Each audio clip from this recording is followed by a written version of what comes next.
We are in the midst of a study of the nature of God, and we've been talking primarily over the last several classes about how the wrath and anger of God's a real thing, and that we have to kind of come to terms with that and respect that aspect of who He is. And we talked about that at length over several class periods. We transitioned Wednesday night into a discussion about then the nature of God as it relates to God's providence, His general care, if you will, for mankind. We pointed out Wednesday night, by the way, that word providence is kind of difficult because we're really, I believe, in the New Testament only two occasions where what eventually gets translated into our English word providence ever occurs, and neither one of them are actually talking about who?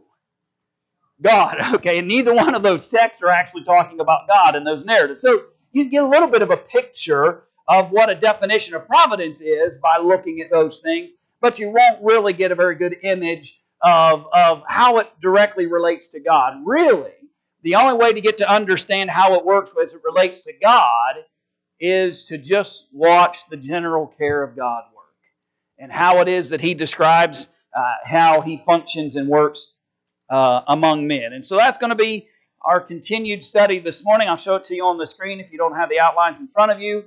And we're going to talk this morning specifically, strange word to use, we're going to talk about general and specific types of providence. By general, we simply mean what? Okay. The general providence that God gives that affects anybody and everybody. Doesn't matter what their relationship with God is. Doesn't matter whether they're believers or unbelievers. There's a general sense that God continues to provide for His world and His earth that He created. And all men are benefited and affected by that, irregardless of their relationship with God. There's another side of God's providence that might be called specific providence or special providence. And with that, He simply means that God knows who His children are. God knows who believers are. God knows who His followers are. And there is a special bond and relationship that God shares with those particular individuals. And so that's kind of the discussion for the most part that we'll have together this morning. We'll see how far we get as it relates to this study. And so let's start with the general providence. And notice that the worksheets, if you're looking at them, the outline says that general providence refers to the care and supervision of God over the created universe.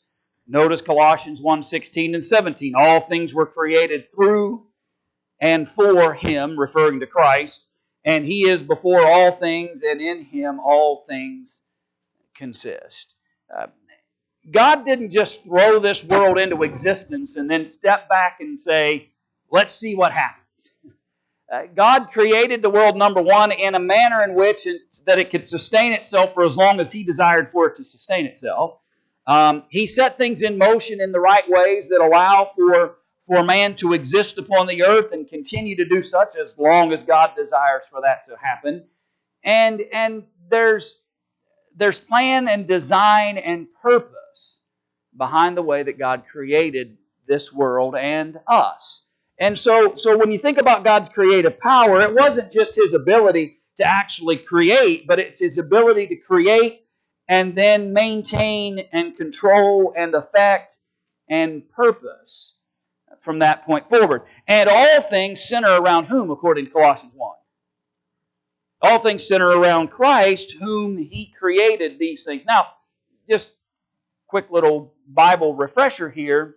In what manner do we kind of understand that Christ created, that Christ was involved in the creative process?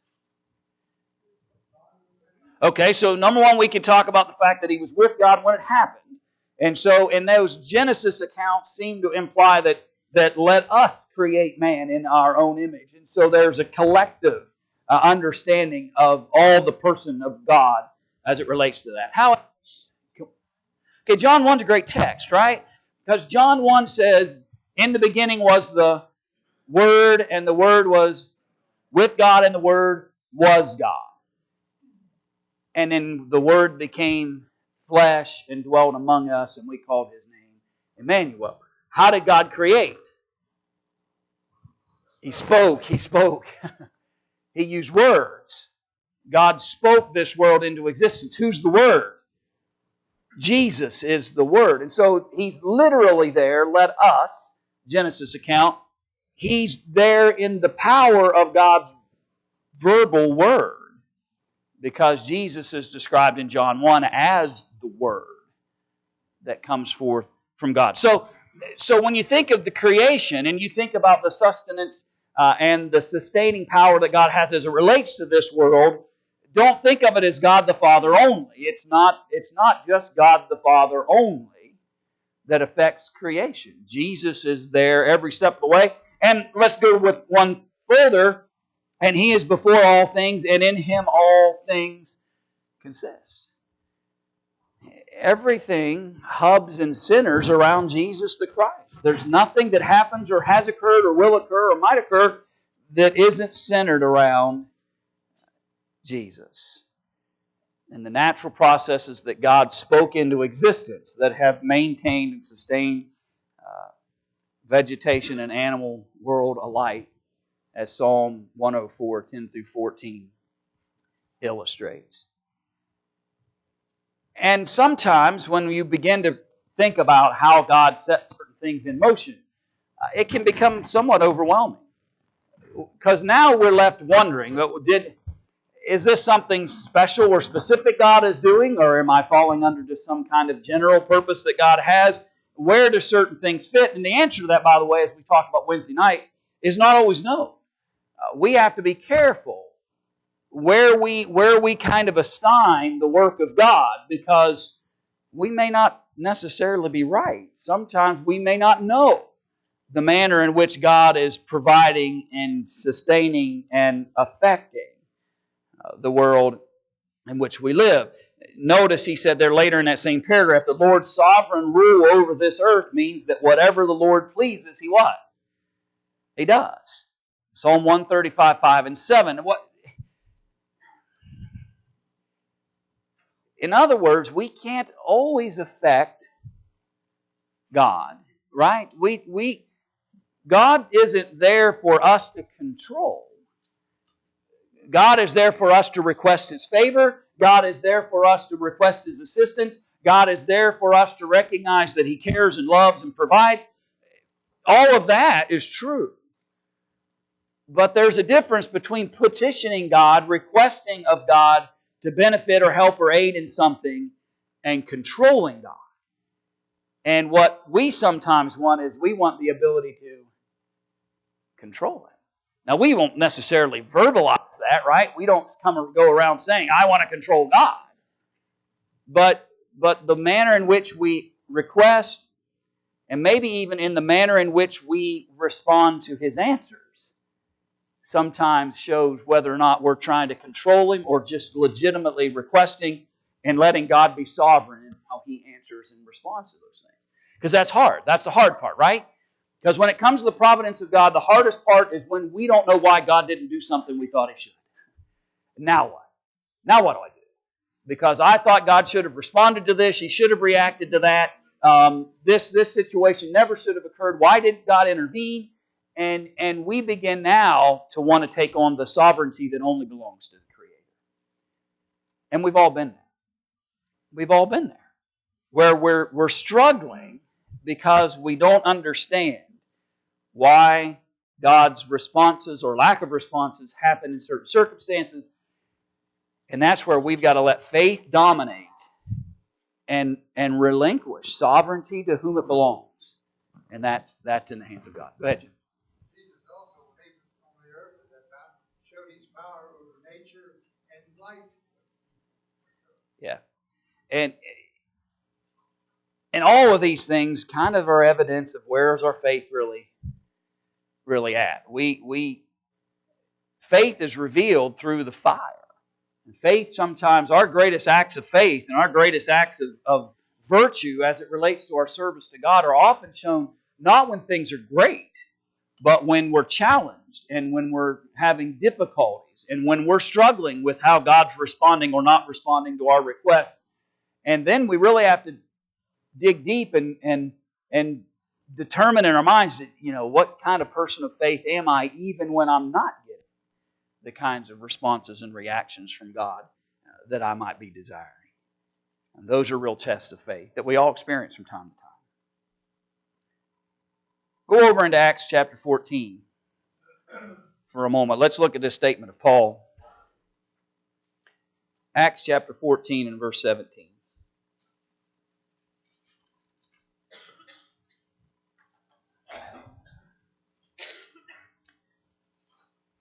So when Paul speaks of the care of God, he says, "Nevertheless, he left not himself without witness, in that he did good, and gave us rain from heaven and fruitful seasons, filling our hearts with food and gladness." The general basic things that happen without much thought or consideration on our part on a daily basis are actually great witnesses of how God's generally providing for mankind, even though we don't necessarily think about it. You know, and again, sometimes we get into these, you know, the moment that something goes beyond what our expectations are, then now all of a sudden we want to question God. But nobody's questioning when the crops are great, the rain's perfect, and the sun, the portion of sun, the rain is exactly what we needed. Our garden looks great, and no one wants to look at that as a witness to the watch care and providence of God. But let a flood ruin your garden, or let something happen, and now all of a sudden that's God's fault. Why'd God do that? And so let's have a balance, right? Let's recognize that we don't always know what God's doing in relationship to this world. And on the other side, let's give Him credit when the fruitful seasons are there and the witness of the good that happens in our lives. And let's be willing to sit down. We sing that old song once in a while, "Count your blessings, name them one by one." And I'll be honest with you, there's a part of me that says, well, man, that's impossible, right? If I sat down to try to count them, if I was honest about it, it would take me quite a while. And to enumerate them, and I'd put that list away, and I'd probably walk away for about 30 seconds of thinking something else and go back and write another number on the list, right? But there is a benefit in at least recognizing that let's give credit to Jehovah. You know, we hear on a regular basis, I mean, how many prognosticators have come and gone over the years and said, this earth is going to be gone in another 5, another 10, another 12, another 100, right? Now, we can abuse the earth and cause problems and difficulties. Don't misunderstand. We go out here and start dumping junk into the river, we're going to pollute all kinds of things, and we're going to wreak havoc on the ecosystem of our environment right here. I don't subscribe to the idea, well, it's God's earth and we can trash it if we want to because God will come down with a great big vacuum cleaner, I guess, and clean it all up. You know, we can't be cavalier about it. But on the other side of that, if I'm a believer and if I have convictions of faith as it relates to God's care over the earth, then at the end of the day, He's going to sustain it. And He's the reason it's sustained. He's the reason it still has seasons. He's the reason why it continues to function and serve its purpose. That's what my conviction of faith tells me about our Creator. And so let's give witness. Let's give thanksgiving. Let's be appreciative when we see the things that are happening that may just seem to be happening because they are, but are part of this providential care that God's providing. Questions, thoughts, comments? Okay. So keep moving there. So God's general providential care of the animal world is affirmed in Scripture. You can see that in a couple of different narratives. Let's look at the Psalm 147 text, just for our purposes this morning.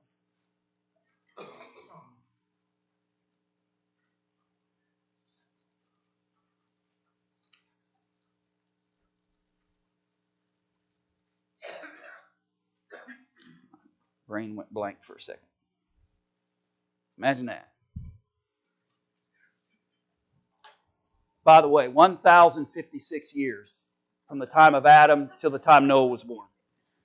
I'm going to talk about that tonight, by the way. But I just thought about it when I said so a long time actually, 1,056 years from time of Adam to the time of Noah, Noah's birth. And then you got to add 500 because he's 500 when Seth came. Then you got to add when flood actually occurs, and so we'll do all that tonight. But that's the answer to your question that you had Wednesday. But anyway, so here's the psalm. Who covereth the heaven with clouds? Who prepareth rain for the earth? Who maketh grass to grow upon the mountains? He giveth to the beast his food, and to the young ravens which cry. Other psalmists talk about the fact that if God cares enough about the animal world in which He created, then there's what a greater care and concern He has for whom? For mankind that He created in His image.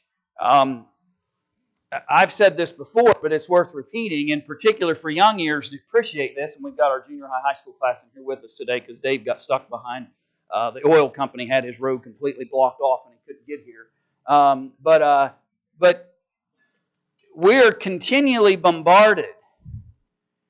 And by the way, you know who one of the great culprits of it is, by the way? You got to watch it. You'll see what happens. Disney. Disney is one of the greatest, and that's not a boycott Disney statement, by the way. But they are very subtle about putting into the minds of people the idea that there's nothing different between man and the frog and the bird and the tree and the flowering plant. Right? There are all kinds of seemingly benign sources, but they do kind of fuel that concept at times, where there is no distinction that all life is equal. Listen to me, that's not true. And just because we say that's not true doesn't again mean that we get to abuse nature. That's not what that statement means. What that statement means is that you and I as people are peculiar in the scheme of God's earth. That God did with only mankind is the only one that He breathed life into. He gave life to the deer. He gave life to the plants. He gave life to the fish and the birds of the air. He breathed life into man. There's a difference. There's a difference. And human life always has greater value because of that. We should always err on the side of human life in any question or situation that we find ourselves in. Because human life is created in the image of God. But yet, God very clearly says that He also is concerned about sending the clouds and the rain and letting the grass grow so that when the grass grows, the beast of the field can eat it and then it can grow. God's concerned about His creation, and He's concerned even about the young ravens which cry. He's legitimately involved and connected to the earth and all things in it that He created. But with that, there's a greater sense that He has a connection to mankind who He breathed life into. Jesus even spoke of that when He used illustrations. When He says, "Look at the birds of the air, for they neither sow nor reap, nor gather into barns, yet your heavenly Father feeds them. Are you not of more value than they?" That's what we've been talking about. Jesus says God does all of these things, but are you not more valuable than they? And the answer to that question is rhetorical. The answer is yes. The answer is yes. You are absolutely more valuable to God than they. And yet He still cares for all of that. Any thoughts or questions up to that moment? All right, so that's it. Watch care over the earth in general, animals, plants, whatever happens to be under discussion. But that extends also, this general providence of God extends to the affairs and concerns of men as well. Notice Job's statement in Job 12, verse 23. He said, He makes nations great. And what? By the way. And destroys them. He enlarges nations and guides them. The great question in that is what? So, what's that? There it is. There it is, right? That's the hard part, right? On one side, by faith, I'm willing to just accept this, by the way, as a truth. I'm willing to accept the fact that throughout the ages of men, that God has made nations, He's taken nations away, He's enlarged some, He's guided some. He's purposed some. He's used nations for His purposes. Even as Daniel adds, and He changes the times and the seasons. He removes kings and raises up kings. And I think when he talked about this idea that He changes the times and the seasons, there have been great leaders who seem to be at a tremendous peak, right? They hit a and they seem invincible. And yet even out of season, if you will, even in a time when it looks like or feels like somebody could never be defeated or could never be addressed or nothing would ever change that fact, God can intervene and say, I don't care how strong you are, you're done. It doesn't matter what kind of successes. It doesn't matter whether you're at the peak and the height of your great season of growth. I can take a nation down at my choosing. Leaders. I mean, I could sit around and speculate with you all day long, right? Just if I asked you to sit down right now, pick a piece of paper up, grab a pen or a pencil, and write down 5 leaders you think God removed from office or positions of power.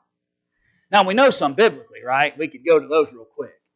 But just because there's some in the Bible that are specifically named and mentioned doesn't mean that God stopped. And the interesting part about that, and here's what I'm trying to drive at, is you and I would probably have varying lists of individuals throughout the history of mankind who have raised to prominence and power. Who in our minds we probably think to ourselves, yeah, God probably finally dealt with them. God finally removed them from that power. But the truth is, your list and my list may look different. The list may look different. And my list would be as good as your list, and your list would be as good as my list, because without a record, like we have biblically at times, without God actually saying, I removed that man, or I took down that nation, or I dealt with this circumstance, without some kind of acknowledgement from God, then we don't really know. We don't always know why leaders seem to rise to power, and why some of them seem to fall, and why and how much of the hand of God is involved. We won't always know. But it doesn't make it any less true that God has not stopped involving Himself in the history of mankind. Now we can speculate and we can make reasonable assertions about that as it relates to good men and evil men, right? We can kind of envision in our minds, well, that's the kind of individual that sure seems like God would have dealt with. But at the end of the day, we don't always know. I mean, remember, He also let Nebuchadnezzar rise to power because He had a purpose for him that was greater than the evil that Nebuchadnezzar eventually perpetrated. It's an odd kind of circumstance sometimes. And that's when we have to trust the wisdom of God, that if He's letting somebody rise to power and He's got a purpose for that, or He takes somebody down and He's got a purpose for that, that's His sovereignty to decide. He gets to make those decisions. For as Matthew 5:45 illustrated, for He makes His sun rise on the evil and on the good. He sends rain on the just and on the unjust. Go ahead. Zane. What's that? Do you mean that we generally believe that? I doubt it. If I'm understanding.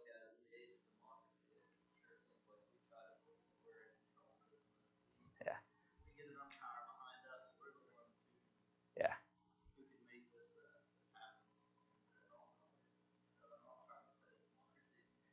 Right.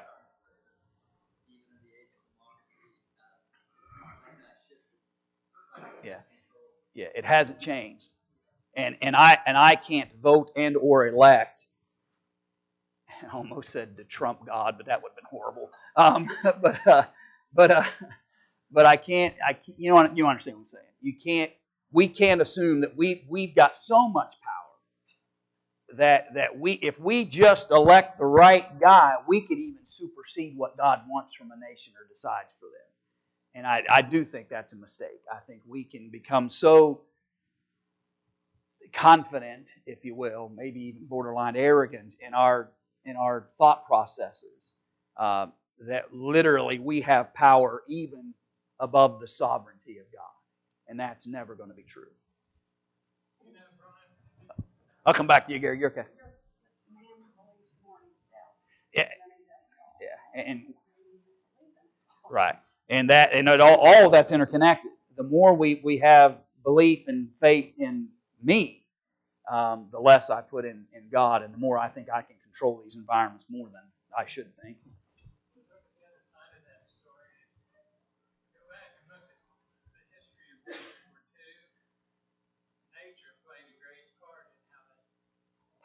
Yeah, yeah. And again, those are things that you can look at and go, you wonder, right? You wonder how God was functioning and working, and how was He affecting the world at the time, and how often He can do that. And that's the great thing about God, is He's able to do that. It doesn't have to come from some obvious or direct connection to a circumstance for God to have a hand in it. Any other thoughts? All right, so that's generic. We don't really know all the time. It's God's general care for His earth, the animals, the plants, the people in it, and He sends that sun, and the evil get a benefit from it. You know, you get a nice sunshiny day, and the believer gets the same amount of sun as the unbeliever. And we get some rain here in town, and generally speaking, although once in a while I've seen it where you can almost cross the line of where the rain is and where it's not. But generally speaking, if I get rain and you live here in town, you got rain, right? And whether we're believers or not, that's just God's general care for the world in which He created. But let's move to this idea of special or specific providence, where there's this specific care that God has on behalf of those who are His people. Because when He makes statements like 1 Peter 5 and verse 7, by the way, just to take note, that's where I'm going. After we're done with this nature of God study, we're going to look at 1 and 2 Peter. That's the next study on the list. And I just happened to think of it when I saw this text. It'll be a little while before we get there, but so notice that he said, God makes a promise. Cast all your cares upon Him. Why? Because He cares for you. And that's the hard part we got to get convicted about, right? Have you ever made a statement basically like this? Somebody says, how you doing? And you say, well, there's no sense in complaining because no one will listen or no one cares. That may be true among human beings, by the way. And you know how you'll generally know that? When they ask you how you're doing, actually tell them. And see when the glossy look comes over their eyes. And they've had enough, right? Don't do that, by the way. But you get what I'm trying to say. Human beings aren't as good at that as we'd like to think we are. We're great at offering it, okay? We're great at offering it. It's a whole other thing to actually step up and show legitimate concern and care. But God is perfect at it. And what's interesting is, with God, is sometimes, again, we try to override His sovereignty, and we say, well, God, I needed your care, but you didn't do it in the way that I thought you would. Never mind.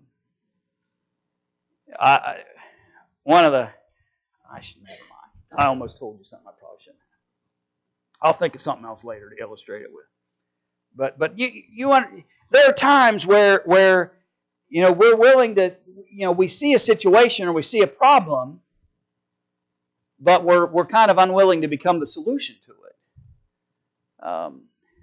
I can remember, I won't tell you names, but I can remember even a time here, I remember I was back in the back of the building. Dad was still living. And they just put the old changeable letter sign out front there.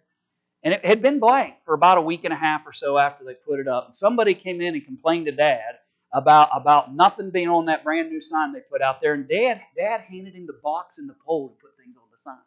No, no, no. Right?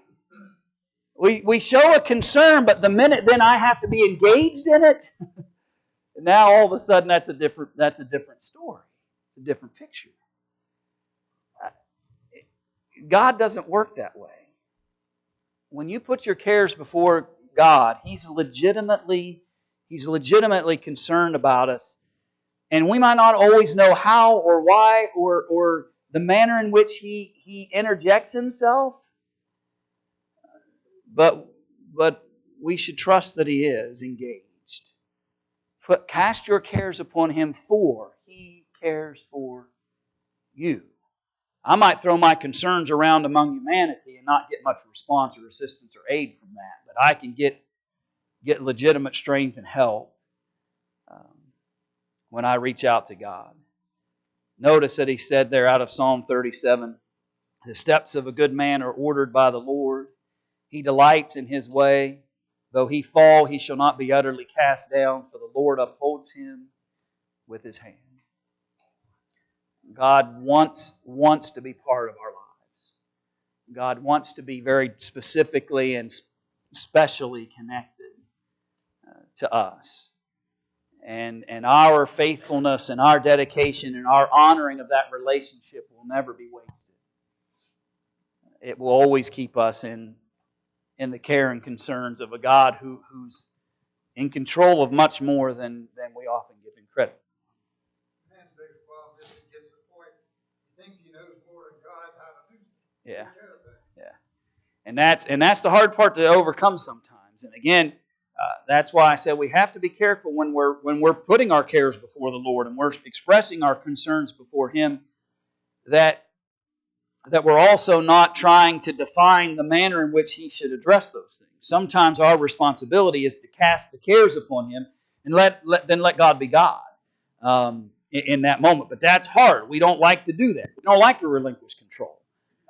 There's probably parts of all of us in certain circumstances where we don't like to relinquish control. We want to be in control of the environment we're in, the situation we're in, and the choices that are being made. And it's a real act of faith to be able to just turn that over to God and say, I'm not in control of this. And You control all things. And let Him work for our benefit. Jesus taught in Matthew 6:33, seek ye first the kingdom of God and His righteousness, and then what? And all these things shall be added unto you. All the things that we're worried about. Go ahead.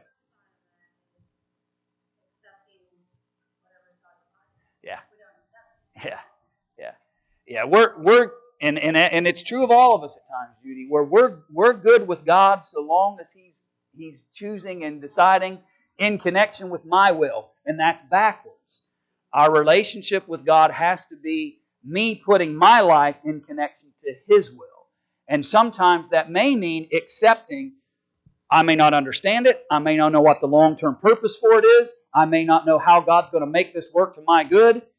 But accepting the fact that His will is greater than mine. Yeah.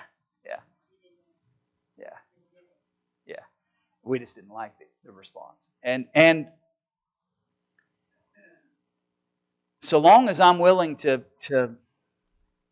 I think in some ways the Lord may understand why we may not have liked. I'm sure in some senses the Apostle Paul prayed 3 times, "This thorn in the flesh be removed." I mean, think about it. He'd been working miracles for everybody else and aiding and helping everybody else. But now all of a sudden, he wants a little help and he can't get any. And I imagine it was frustrating. And I'm willing to go out on a little bit of a limb and say, I know it was frustrating, Paul, because he didn't pray once, didn't pray twice. He prayed 3 times about the very same situation. You don't pray 3 times about the same situation if you like the first answer and And the second answer, right? I'm not trying to put words in Paul's mouth, but I think that's a fair conclusion that you can make. And then finally, my grace is sufficient for you. And then Paul makes that statement, I'd rather glory in infirmities and have Christ with me than to have what I want, and have to have it be about my will and not His. And I think there's a deeper meaning to what that conversation about Paul and his infirmities should mean to us, because he becomes a great example then of what exactly you're talking about, Judy, where we have to say, okay, I know what my will was, but apparently that didn't fit the will of God. And just like the Apostle Paul, I may not know why, but I'm going to accept the grace that I've been given, and I'll glory in the infirmities and embrace Jesus in the process. Yeah. Yeah. Yeah. Yeah. And the thing we have to kind of make sure we connect to in that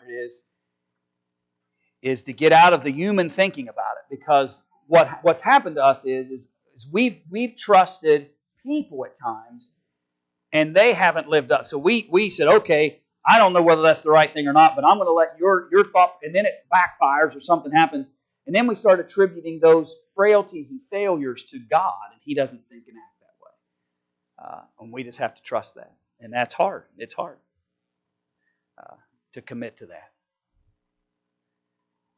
to even believe what Romans 8:28 says. We know that all things work together for good to those who love God, to those who are the called according to His purpose. I've always emphasized out of this text, by the way, he did not say all things are good. He said He can, the sum total, He can make whatever's happening in my life, at some point, He can let all things, the sum of all things, work together for my good when I love and connect and stay dedicated to God and stay dedicated to His purpose for me in my life. Doesn't mean I'll always understand it. Doesn't mean I'll always like it. Doesn't mean it's always going to be easy. But God is always able to take the sum total, all things, and make them ultimately work to the benefit and good of those who are willing to serve and honor the purposes that God has given us. But again, those are challenges. His divine power is given to us all things that pertain to life and godliness through the knowledge of Him who called us by glory and virtue. Everything that we need to know to exist and function and live upon God's earth, it's all there. It's all provided for us. All things that pertain to life and godliness. There might be specifics in my life that come up that maybe doesn't have a specific Bible verse that I can go and say, well, here's how you should make that decision. But the Bible is filled with all things necessary, principles and foundational, fundamental thoughts of God that guide and educate us through every decision and choice that we have in life to make.